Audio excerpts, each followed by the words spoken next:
Hey, how's everybody doing? Welcome to another episode of Theological Pipe. My name's Chris. Glad you guys are here.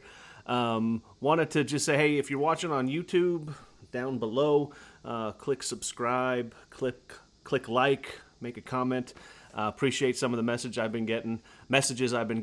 If you're listening on Spotify or Apple or Google, you can click subscribe. Again, appreciate everyone listening. Thank you all. I'm going to get right into today what we're going to start with. Maybe we'll end with a little something lighthearted. But wanted to start with something that I think is important, an important skill that is sorely lacking. And I think that it's sorely lacking because of the world that we live in. And because of social media. And I'm not here to bash on social media. It has many positives, but I think there's a lot of negatives. And I think one of the skills that social media has taken from us, or has caused us to not have the capacity to do anymore, is to listen. Is to really sit back and listen. We all want to be heard. If there was ever any indication that people want to be heard, they want their voices to be heard, they want their opinions to be heard, they want to get things off their chest, they want to share things with people, it's social media. You look at the boom in Facebook and Twitter and Instagram and Snapchat and Twitch and YouTube and all those different platforms. People are sharing things, and I think that's fine. I think it's great. People do need to share, but one of the things that sharing has caused us to do, and sharing things on social media, is we want to share, and we want to share, and we want to share some more, and then when someone shares something with us, we feel like we have to share right back, and we don't listen sometimes, and we don't take the time to stop and say, okay, what did you say?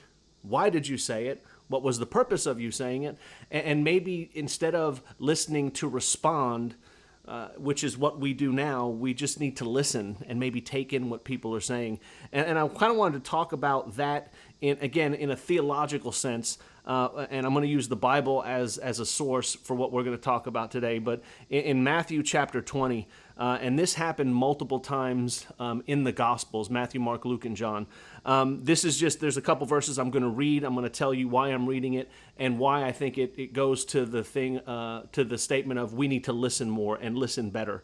It says, and as Jesus was going up to Jerusalem, he took the 12 disciples aside, and on the way he said to them, see, we're going up to Jerusalem, and the Son of Man will be delivered over to the chief priests and scribes, and they will condemn him to death and deliver him over to the Gentiles to be mocked and flogged and crucified, and he will be raised on the third day. And so Jesus is telling his disciples, and this is like the third or fourth time in his ministry, and everything was leading Jesus up to Jerusalem to be crucified. And this is the third or fourth time that he had told his disciples specifically what was going to happen. He never was vague in it. He never said, hey guys, we're going to go to Jerusalem and some crazy things are going to happen. If that would have been the case, their reaction when it did happen would have been understandable. But he says exactly what's going to happen. We're going to go to Jerusalem. I'm going to be delivered over to the chief priests and the scribes. They're going to condemn me to die. They're going to deliver me over to the Gentiles to be mocked and flogged and crucified. I'm going to die, and I'm going to be raised again on the third day. He said that. And again, he said that multiple times to his disciples. And even though he said it said that to them multiple times, and again, going back to what I think is important, listening is an important skill, to have, especially when Jesus is saying something to you, but when anyone is saying something to you, listen to what they're saying. Jesus said that to them 3 times, 4 times, multiple times. He's saying to the disciples, this is what's going to happen to me.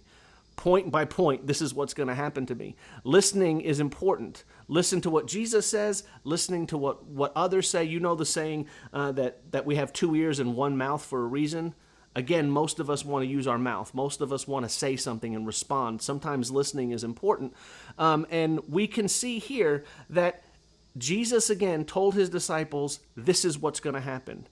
And if you read in the Bible, in Matthew, Mark, Luke, and John, when it went down, like Jesus said, when he got to Jerusalem and they had the trial and they turned him over and they mocked him and they crucified him and they killed him and they buried him, and on the third day he rose again. When that happened, it went down exactly as he told his disciples, as he told his followers, this is what's going to happen. And here's what happened when it went down exactly the way that Jesus said.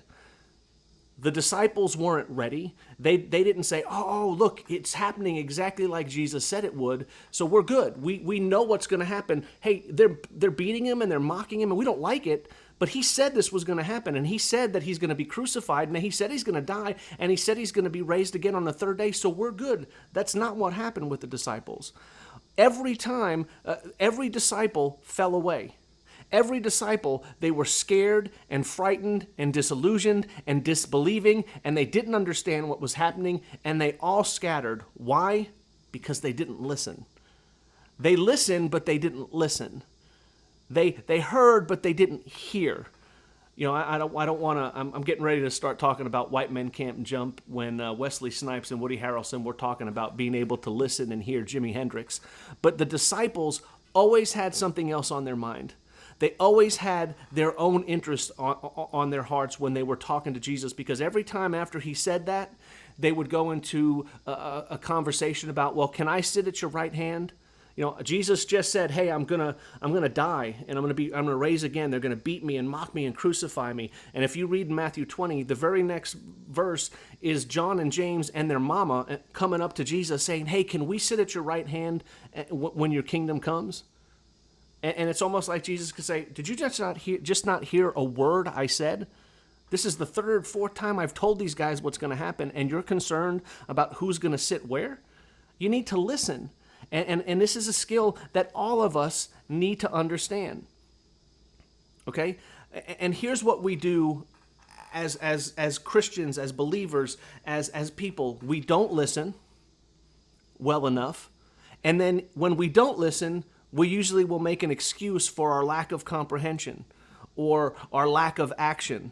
Or we're going to kind of listen, but we already have a preconceived notion of what we think is going on. So we're not going to listen to the person that has a different point of view. We're not going to listen to the person that comes from a different perspective than we do. We're not going to listen to someone who might have something to offer. Why? Because we already believe what we believe, and we're not going to listen. And what that does is it causes problems. So when things get tough, we kind of forget what people had said. And so we need to listen. We need to understand that we need to listen to listen. Listen to learn. Maybe not listen so we can respond. And respond with what we already have as a preconceived notion. And this lack of listening, this lack of our ability as humans to listen to other people is not something new. I know I said that social media has made it worse, and I think it has.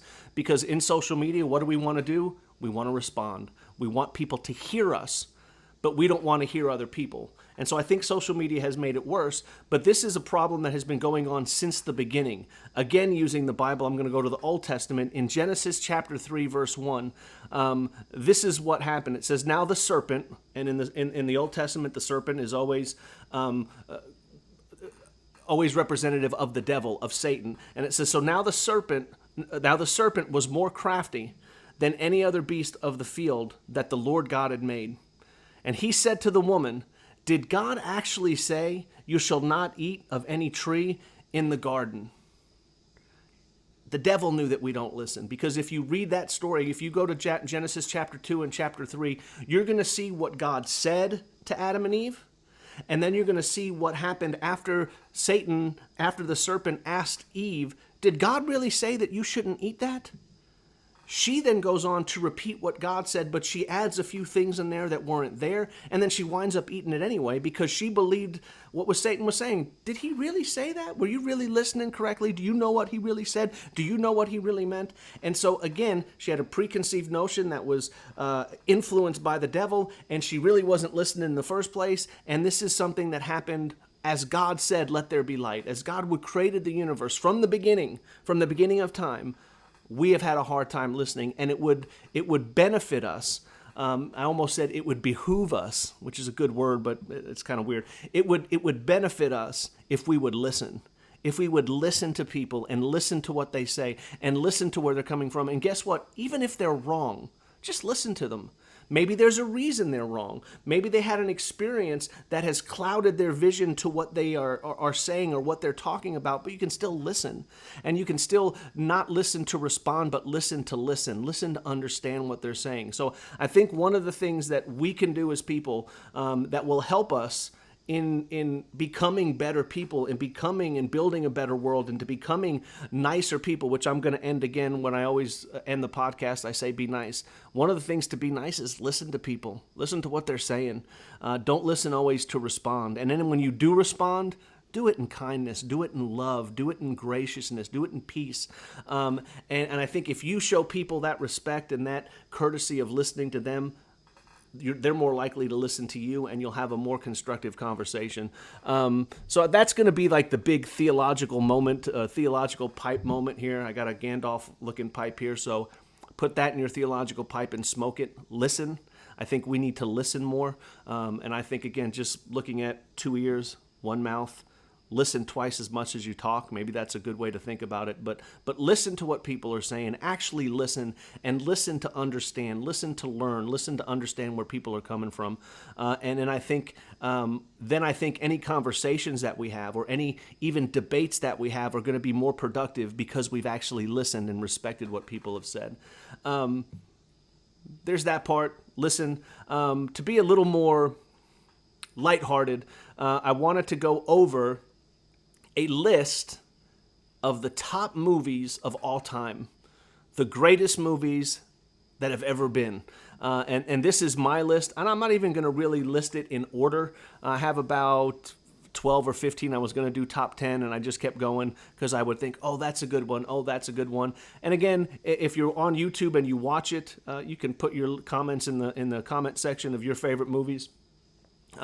If you listen on Spotify or Apple, there's no comment place, but you can hit me up on text. We also do have a Twitter. It's at Theological Pipe, so you can hit us up on the Twitter page if you want to get involved and just let me know. But top movies of all time. Again, this isn't in any order. I have Raiders of the Lost Ark. I've talked about that before in a previous podcast, but Raiders of the Lost Ark is... I talked about that a few episodes ago with the greatest opening scenes in a movie. Raiders of the Lost Ark is one of my favorite movies of all time.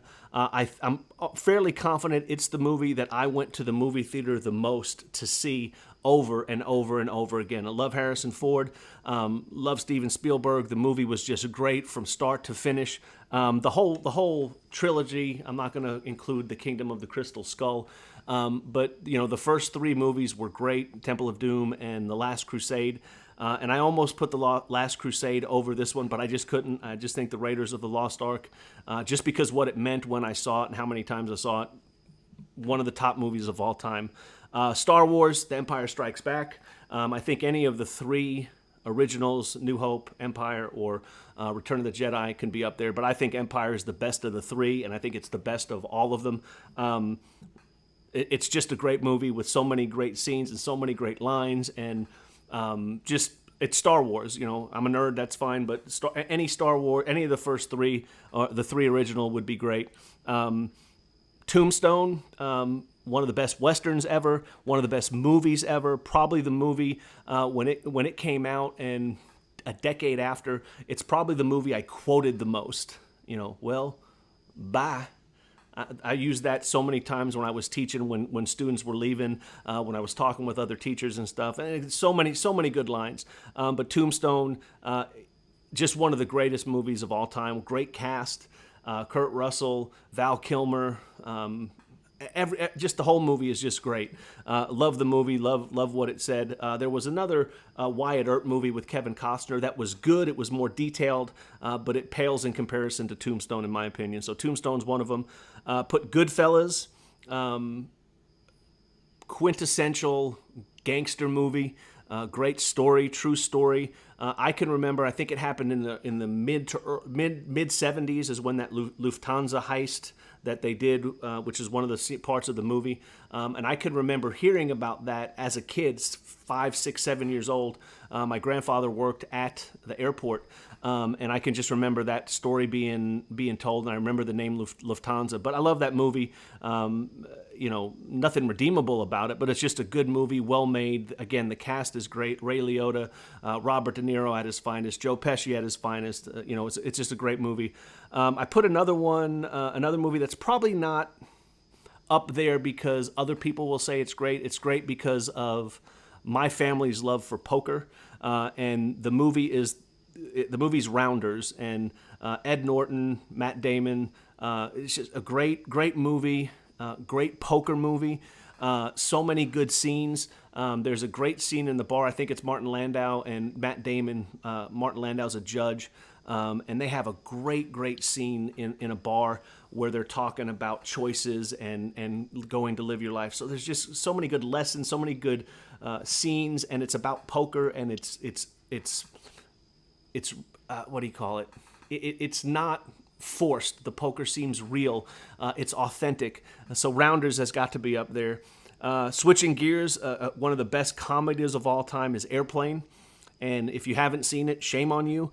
Go see it. That's it. It's a funny movie. It's still funny today. And that's a sign of a good movie. You see a comedy and you laugh. You're like, haha, that's funny. And then when you know the jokes are coming, you don't laugh. But Airplane is just phenomenal. Probably this one would be the number one film for me, would be Rocky. Rocky 1. Now, I love Rocky 1, Rocky 2, Rocky 3, Rocky 4, Rocky Balboa, Creed, Creed 2. Those great movies. The only one I didn't really like was Rocky 5, but I'll still watch it. But Rocky got it started for me. There were times in high school where me and my buddy Jamie were acting out scenes for a drama class he was in, and I was Mick, he was Rocky, and for a week I was Mick.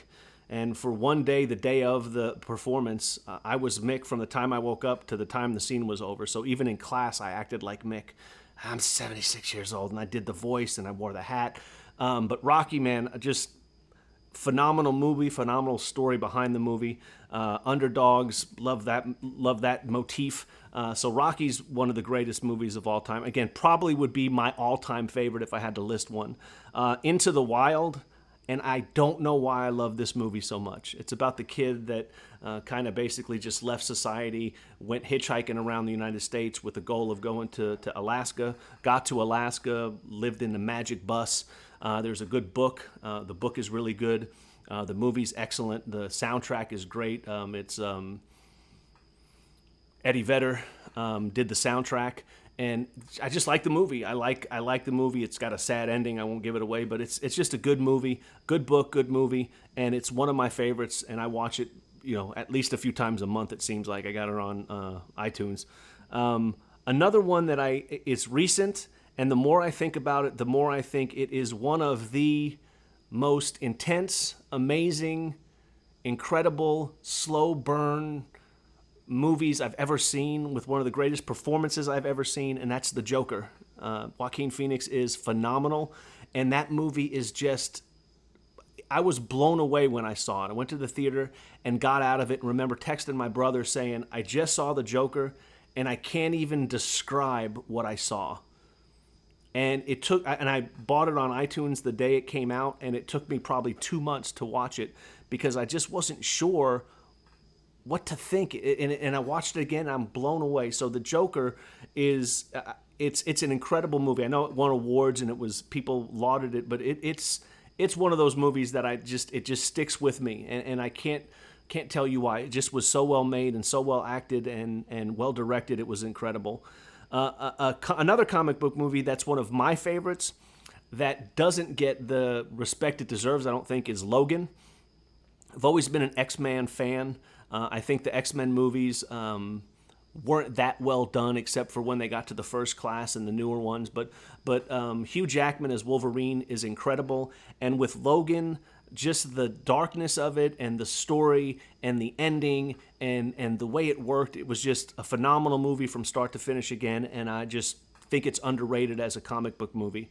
I then put a couple more of The Untouchables. Again, that's a movie we quoted a lot as kids when we were in high school and college.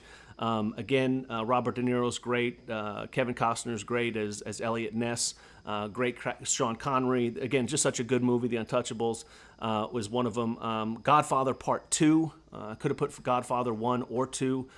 Godfather 3, no. But Godfather Part 2, I just put that down just because I like the way the movie jumped from, as a kid to as an adult. It just was a good movie, well made.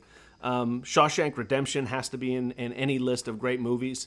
Andy Dufresne, and it's just great from start to finish. Good movie, good acting, good story. I love the quote that hope is a good thing, and it's just a good movie, and well made. And then I put The Fellowship of the Ring, and I think any of the Lord of the Rings movies could have been put on there, but I think that one to me really started it off.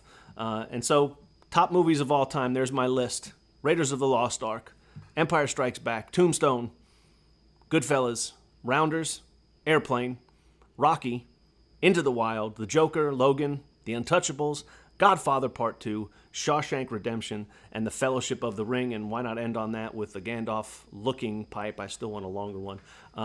But hey, put that in your theological pipe and smoke it. Listen to what people are saying. Listen to why they might be saying it. Try to understand. Don't always think we have to respond. That's your theological pipe moment. Put it in your theological pipe and smoke it. The movies was just for fun. And don't forget, always, always, always be nice. Be nice to people. It does amazing things when people are nice, because people need it. And I'm not going to bring you down, but I'm going to give you a reason to be nice. The CDC director, I think it was yesterday, it may have been this morning, but I think it was yesterday, there was a report that he said that suicides and drug overdoses are now have killed more people than the coronavirus.